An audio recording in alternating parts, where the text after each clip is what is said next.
നമുക്ക് എല്ലാവരും വേണം. എഫ് ഡി വളരെ നല്ലതാണ്, പക്ഷേ നമുക്ക് എത്രമാത്രം അത് എഫ് ഡി വേണം എന്നുള്ളതാണ് നമ്മുടെ ആവശ്യം പറഞ്ഞത്. അപ്പോൾ നമുക്ക് എപ്പോഴും ഇൻവെസ്റ്റ് ചെയ്യുന്ന ടൈമിൽ നമുക്ക് ഓരോരുത്തരും ഓരോ സ്റ്റേജിൽ ആവശ്യങ്ങൾ ഡിഫറൻ്റ് ആണ്. അല്ലാതെ ഒരു ലംസം മണി ഉണ്ടെങ്കിൽ അതിൽ എത്ര പെർസെൻറ്റേജ് ഏതിൽ വെക്കണം എന്നുള്ളത് ഡിഫറൻ്റ് ആണ്.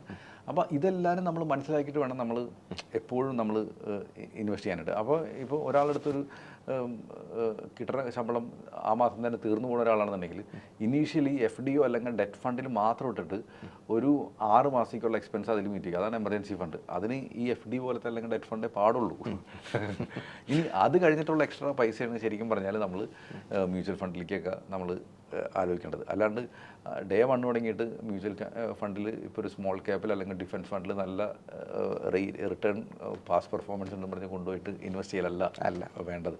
അപ്പം ആ ഒരു ഓരോരുത്തരുടെയും റിക്വയർമെൻറ്റ് അനുസരിച്ചിട്ട് നമ്മൾ ചെയ്യാന്നുള്ളതാണ് നമ്മൾ ചെയ്യേണ്ടത്.